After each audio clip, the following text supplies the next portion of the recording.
Hello students. Now we are covering another topic called conductance and electrolytic solution. Okay. तो first topic is resistance. Resistance क्या होता है? Every conducting material offers some observation to follow the electricity which is called resistance. मतलब कि resistance क्या होता है कि हर एक कंडक्टिंग मटेरियल के अंदर एक ऑब्स्ट्रक्शन प्रॉपर्टी होती है कि वो एक करंट को फ्लो होने से ऑब्स्ट्रक्ट करे, तो उसी को हम रेजिस्टेंस कहते हैं। जैसे कि हमने अपने प्रीवियस क्लासेस में भी हमने रेजिस्टेंस को पढ़ा है, तो फिजिक्स में भी हम ये लॉ पढ़ेंगे जो रेजिस्टेंस को कैलकुलेट करता है और रेजिस्टेंस और कंडक्टिविटी के बीच में एक रिलेशन बताता है, वो होता है हमारा Ohm's law. The law is related with the resistance and the current is called Ohm's law. Okay, तो ओम्स लॉ क्या होता है? This law is obeyed by both metallic as well as electrolytic conductor। तो ये जो law होता है वो दोनों के अकॉर्डिंग होता है, मेटेलिक में भी होता है और इलेक्ट्रोलाइटिक कंडक्शन में भी होता है।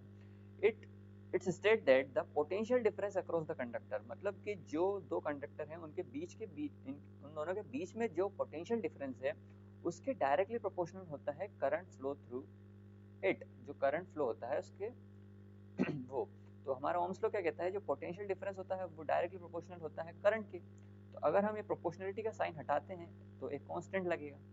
तो अगर हम उसे और अदर वर्ड में कहें, in other word, the ratio of potential difference जो कि V है अक्रॉस अ कंडक्टर, जो दोनों कंडक्टर के बीच में है, उसको हम I से कहेंगे, flowing through its constant and this called resistance. जो एक कांस्टेंट वैल्यू आती है वो होते हैं हमारा रेजिस्टेंट। तो V हो गया हमारा पोटेंशियल डिफरेंस, I हो गया करंट, और जो कांस्टेंट वैल्यू आती है वो होता है हमारा रेजिस्टेंस, जो कि फिक्स होता है किसी भी मटेरियल का। तो हमारा जो करंट निकल के आता है वो होता है V अपॉन में R, potential difference divided by resistance.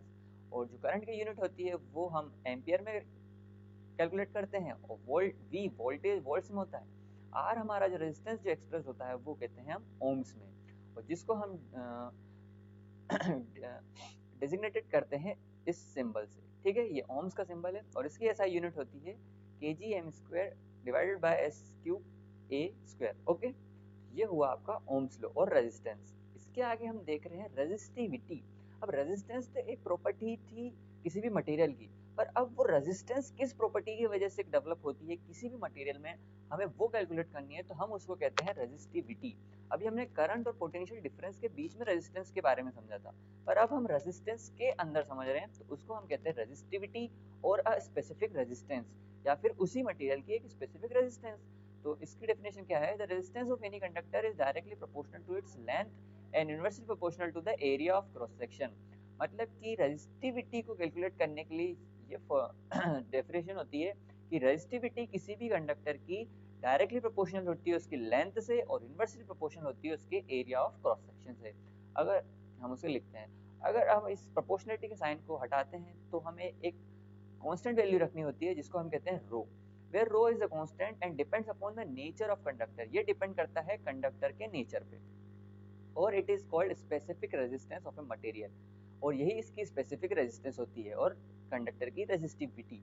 ठीक है, अगर हम एक एग्जांपल से समझें, लेंथ को अगर हम 1 सेंटीमीटर रखें और एरिया, जो एरिया क्रॉस सेक्शन है उसको भी 1 सेंटीमीटर स्क्वायर रखें, तो जो हमारा रो होगा वो रेजिस्टेंस के इक्वल हो जाएगा। सिंपली ये भी 1 हो जाएगा, ये भी 1 हो जाएगा, कैंसिल हो जाएंगे, तो R इज इक्वल टू रो।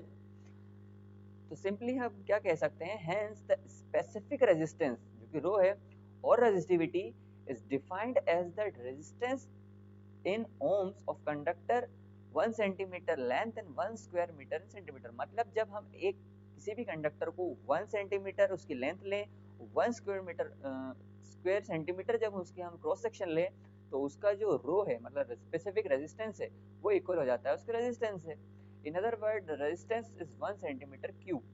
जब हम एक 1 सेंटीमीटर क्यूब सिंपली जब हम उसकी लेंथ और उसके एरिया क्रॉस सेक्शन को मल्टीप्लाई करेंगे तो वो क्यूब में कन्वर्ट हो जाएगा। तो 1 सेंटीमीटर क्यूब जब हम एक क्रॉस सेक्शन लेते हैं तो उसका जो रेजिस्टेंस निकलता है वही उसकी स्पेसिफिक रेजिस्टिविटी हो जाती है।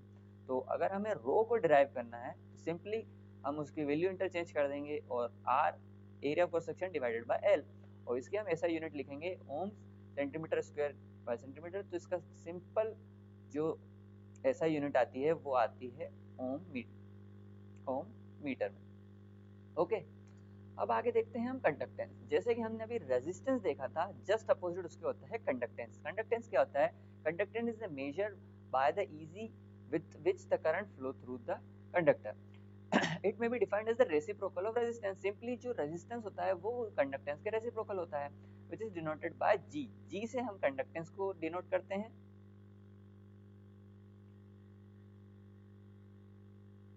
और हमारा आर है रेजिस्टेंस। ओके, तो जी हो गया हमारा कंडक्टेंस, आर हो गया रेजिस्टेंस, और ये दोनों एक दूसरे के रेसिप्रोकल होते हैं। तो जो नॉर्मल सा फॉर्मूला और सिंपल सा फॉर्मूला निकल के आता है, जी इज 1 बाय आर। तो जो ऐसा यूनिट हो जाती है वो जस्ट अपोजिट हो जाती है 1 बाय ओम, और ओम माइनस 1, या फिर इस टाइप से लिख सकते हैं। और इसको हम स्पेल करते हैं मो से। जी को हम मो लिखते हैं, कंडक्टेंस को मो करते हैं, जस्ट उसकी अपोजिट स्पेलिंग को कर देते हैं, स्पेलिंग को अपोजिट कर देते हैं। The electric conductance is also expressed in siemens. Siemens में हम इसको लिखते हैं IS, और सिंपली 1 ओम जिसका इनवर्स होता है। ठीक है, तो ये हो गया इसकी कंडक्टेंस। अभी हमने रेजिस्टेंस देखा, फिर स्पेसिफिक रेजिस्टेंस देखा, फिर हम देख रहे हैं कंडक्टेंस। अब हम देख रहे हैं स्पेसिफिक कंडक्टेंस, जिसे हम बोलते हैं कंडक्टिविटी, जो कि किसी भी सब्सटेंस की, किसी भी जो मटेरियल होता है उसकी फिक्स होती है। Specific resistance is reciprocal of specific resistivity. मतलब जो हमारा स्पेसिफिक कंडक्टेंस है वो रेसिप्रोकल होता है स्पेसिफिक कंडक्टिविटी की। तो इट इज ऑल्सो में defined as conductance of 1 centimetre cube. जब हम एक 1 सेंटीमीटर क्यूब का कंडक्टर लेते हैं तो उसकी रेजिस्टेंस बिल्कुल इक्वल हो जाती है उसकी कंडक्टिविटी से। It is generally denoted as Greek letter kappa. इसको हम कप्पा से डिनोट करते हैं। ठीक है, तो कप्पा क्या हो जाता है हमारा 1 बाय रो। जैसे हमने रेजिस्टेंस रेसिप्रोकल था रेजिस्टिविटी, रेजिस्टेंस रेसिप्रोकल था कंडक्टेंस के, तो रेजिस्टिविटी रेसिप्रोकल होगी कंडक्टिविटी के। तो जो हमारा रो का फॉर्मूला था उसी को हमने इन्वर्सली करके लिख दिया, तो हमारा वही कप्पा का फॉर्मूला आ जाता है। और इसकी एसआई यूनिट हो जाती है ohm inverse, m inverse, simple. But quite often is also expressed in a conductivity conductor of a cubic centimeter of a conductor। ठीक है, तो ये हमारा हो जाता है सेंटीमीटर को कन्वर्ट करने के लिए, मीटर में कन्वर्ट करने के लिए 100 का मल्टीप्लाई। अब कुछ वैल्यूज लिख रखी हैं स्पेसिफिक कंडक्टेंस की। सिल्वर की क्या है 5 × 10⁵, और इसकी ये वैल्यू नहीं है। आयरन की वैल्यू दे रखी है हमें, ग्रेफाइट की वैल्यू दे रखी है, ग्लास की वैल्यू दे रखी है, टेफ्लॉन, प्योर वाटर, CH3COOH ये केमिकल सब्सटेंस है, मतलब सॉल्यूशन है।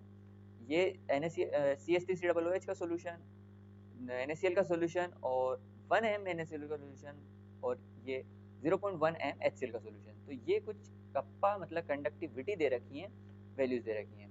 अब आगे देखते हैं हम हमारा इक्विवेलेंट और मोलर कंडक्टेंस क्या होता है। इक्विवेलेंट और मोलर कंडक्टेंस सिंपली क्या होता है, specific conductance of metallic conductor of a fixed length and a fixed area of a cross section is a constant at a given temperature। मतलब किसी भी स्पेसिफिक कंडक्टेंस मेटेलिक कंडक्टर की fixed होती है जब हम लेंथ और फिक्स्ड एरिया कर देते हैं तो, और हम उसका अगर टेम्परेचर कांस्टेंट कर देते हैं। However it is not so in a case of electrolyte. जबकि इलेक्ट्रोलाइट के केस में ऐसा नहीं होता। The current of in electrolyte is carried by the ions. तो जो हमारा जो करंट इलेक्ट्रोलाइट में फ्लो होता है वो आयंस के थ्रू होता है। Thus, the conductance of an electrolyte depends upon the number of ions in a given volume। मतलब कि जो given volume है उसके अंदर जितने ions है उस पे उसकी कंडक्टेंस डिपेंड करती है। Conductance of electrolyte varies with the concentration of solution। तो मेटल्स में तो उसकी कंसंट्रेशन पे डिपेंड करता नहीं है, पर एक इलेक्ट्रोलाइट पे उसकी करंट उसके कंसंट्रेशन पे डिपेंड करती है। Therefore, to compare the conductance of electrolyte, we should have। तो हमें किसी भी कंडक्टेंस को, इलेक्ट्रोलाइट की कंडक्टेंस को कंपेयर करने के लिए हमें क्या क्या चाहिए, सेम वॉल्यूम ऑफ सॉल्यूशन। हमें दोनों सॉल्यूशन के वॉल्यूम सेम रखने होंगे। They must contain same definite amount of electrolyte.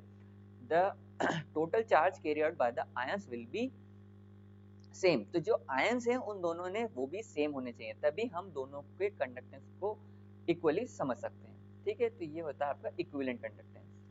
अब आगे हम इसी को समझते हैं कि कैसे इक्विवेलेंट कंडक्टेंस हम कैलकुलेट करते हैं। Suppose 1 centimeter cube of a solution of an electrolyte is taken in a rectangular vessel जब हम एक रेक्टेंगुलर वेसल के अंदर हम एक 1 सेंटीमीटर क्यूब के अंदर एक इलेक्ट्रोलाइट को प्लेस करते हैं, फिर two opposite wall of 1 centimetre part, ये फर्स्ट वॉल है और इसके अपोजिट सेकंड वॉल होगी, तो उन दोनों को 1 सेंटीमीटर अपार्ट करा और उसके अंदर हमने जब उसमें करंट फ्लो करा, if the wall of the made up of a metal sheet as act electrode, जब वो मेटल शीट इलेक्ट्रोड के ऐसे वर्क करेंगी, when equivalent conductance of a solution will be the specific conductance, जो उसकी equivalent conductance हो जाएगी वही उसकी स्पेसिफिक कंडक्टेंस हो जाएगी जब हम 1 सेंटीमीटर क्यूब का एक कंटेनर लेंगे, तो ये स्पेसिफिक कंडक्टेंस जस्ट इससे इक्वल हो जाएगी उसके इक्विवेलेंट कंडक्टेंस के। Okay, if now the solution is diluted 9 centimetre, जब हमने उसको 9 सेंटीमीटर क्यूब तक, अभी तक 1 सेंटीमीटर क्यूब था, अब हम उसे 9 सेंटीमीटर क्यूब तक डाइल्यूट कर देते हैं, adding pure solvent, measure conductance will be equivalent conductance 9 centimetre of solution, तो अब हमारे जो कंडक्टेंस है वो 9 सेंटीमीटर क्यूब के कंडक्टेंस में आनी चाहिए, contain 1 gram of equivalent of solute, मतलब पर अभी भी उसके अंदर जितने आयंस थे अब भी उतने ही आयंस है, क्योंकि हमने तो उसको सिंपली डाइल्यूट किया है। However, this value of conductance is not equal to the specific conductance, पर अब जो वैल्यू आ रही है वो इक्वल नहीं आ रही है, क्यों नहीं आ रही है? There are now 9 cube of the solution which is equal to 1 centimeter, तो हमने क्या करा, इसको 9 सेंटीमीटर तक बढ़ा दिया है, ये इसका फर्स्ट था, second, third, fourth, fifth, six, seventh, eighth और नाइन्थ, हमने इसमें 9 सेंटीमीटर क्यूब तक इसकी वैल्यू बढ़ा दी है। अब क्या हो रहा है, the conductance of each centimetre cube solution is equal to the specific conductance, अब इसका इसके इक्वल है, इसका इसके इक्वल है, इन सभी का आपस में एक दूसरे के इक्वल है, पर फर्स्ट का इन सबसे मिला के नहीं था, सिंपली हमें क्या पता चला कि जो इक्विवेलेंट कंडक्टेंस निकलेगी वो 9 times of the specific conductance के निकलेगी, सिंपली हमारा जो एक नया फॉर्मूला निकल के आया, जो हमारा इक्विवेलेंट कंडक्टेंस है वो स्पेसिफिक कंडक्टेंस के वॉल्यूम से मल्टीप्लाई होके निकल जाएगी, तो जितना हम वॉल्यूम बढ़ाते जाएंगे उतना ही हमारा स्पेसिफिक कंडक्टेंस में इक्विवेलेंट कंडक्टेंस का जो रिलेशन है वो बढ़ता चला जाएगा, तो एक नया फॉर्मूला निकल के आता है, equivalent conductance is equal to the kappa into V, V is volume, K is specific conductance और this is equivalent conductance. Okay, तो यहाँ पे आपका कंप्लीट होता है इक्विवेलेंट कंडक्टेंस। अब इसको हम अगर एक टर्म में लिखें, in the term of concentration if a solution of C gram, अब हम इसे ग्राम इक्विवेलेंट्स में लिख रहे हैं, ग्राम इक्विवेलेंट्स में अगर हम इसकी वैल्यू निकालें तो हम अब सॉल्यूशन ले रहे हैं 1000 सेंटीमीटर क्यूब में, अभी हमने 9 सेंटीमीटर क्यूब लिया था, पर अब हम ले रहे हैं 1000 centimetre cube, then the volume solution contain gram equivalent, जब उसका ग्राम इक्विवेलेंट हो जाएगा वो 1000 बाय सी हो जाएगा, और उसका जो वॉल्यूम है वो हो जाएगा 1000 बाय सी, जो ग्राम इक्विवेलेंट है वही उसका वॉल्यूम है, hence the above equation return, अब जो हमारे पहली इक्वेशन थी क्या थी, k इंटू वी, अब हमारा k तो कप्पा तो सिंपल k ही है, जो हमारा वॉल्यूम है वो हो गया 1000 बाय सी, अब जो c होता है वही हमारी नॉर्मेलिटी होती है, सिंपली जो हमारा यूनिट निकल जाएगी वो आ जाएगी, ये हमारी इसकी सिंपली यूनिट आ जाएगी, और अब हम अगर इसको लीटर में लिख लेते हैं तो सिंपली हम इसको नई वैल्यू में लिख देंगे ये, ओके, ये हो जाएगा आपका ग्राम इक्विवेलेंट जब हमें उसकी नॉर्मेलिटी गिवन होगी, अगर हमें सिंपली उसकी कप्पा की वैल्यू और वॉल्यूम गिवन है तो हम सिंपली ये इक्विवेलेंट कंडक्टेंस कैलकुलेट कर सकते हैं, पर हमें अगर अब उसकी नॉर्मेलिटी गिवन है तो हमें ये फॉर्मूला पुट करना होगा, ठीक है। इन ऐसा unit equivalent conductance is expressed in siemens m square s m square, ठीक है, ये हो जाएगी इसकी नई SI unit, okay, because number of gram equivalent पर litre is CQ is equal to the normality, जब हम ग्राम इक्विवेलेंट को नॉर्मेलिटी के इक्वल करेंगे तो सिंपली उसकी वैल्यू पुट कर सकते हैं, ठीक है। अब आगे देखते हैं हम अगला topic, molar conductance. Molar conductance क्या होती है, the molar conductance of a solution at A defined concentration, मतलब हम जब एक मोलर कंसंट्रेशन को कैलकुलेट करते हैं तो हम एक डिफाइनेट कंसंट्रेशन पे उसको कैलकुलेट करते हैं, जब उसे कोई डेफिनेट कंसंट्रेशन प्रोवाइड कर देते हैं तब हम जब उसमें से मोलर कंडक्टेंस कैलकुलेट किया जाता है। At a temperature is a conductance of a solution which is 1 mole of a solute, it denoted by gram equivalent, ठीक है। इट इज, अब इसी को और क्या कहा गया है, it is the conducting power of all ions furnished bye a dissolving 1 gram mole of electrolyte, मतलब जब हमने 1 ग्राम मोल लिया और जब उसको डिसॉल्व किया और हमने उसमें से जब कंडक्टिंग आयंस की पावर कैलकुलेट करी V वॉल्यूम के अंदर, तो हम उसको कहेंगे मोलर कंडक्टेंस, और उसको हम कहते हैं, इस फॉर्मूले से कैलकुलेट करते हैं, ओके। नाउ अगर हम इसे ग्राम ग्राम मोल्स में कैलकुलेट करें तो सिंपली हमारा जो वॉल्यूम हो जाता है वो 1/cm हो जाता है।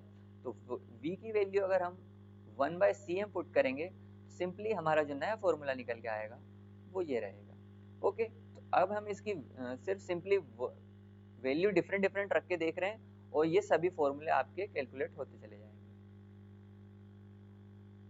ओके, तो ये इसका फॉर्मूला हो जाएगा। सिंपली जब हमें इसकी मोलिलिटी दे रखी होगी, जब हमें सीधे कंसंट्रेशन दे देंगे तो इसमें रख देंगे, जब हमें वॉल्यूम दे देंगे तो पहला फॉर्मूला हो जाएगा।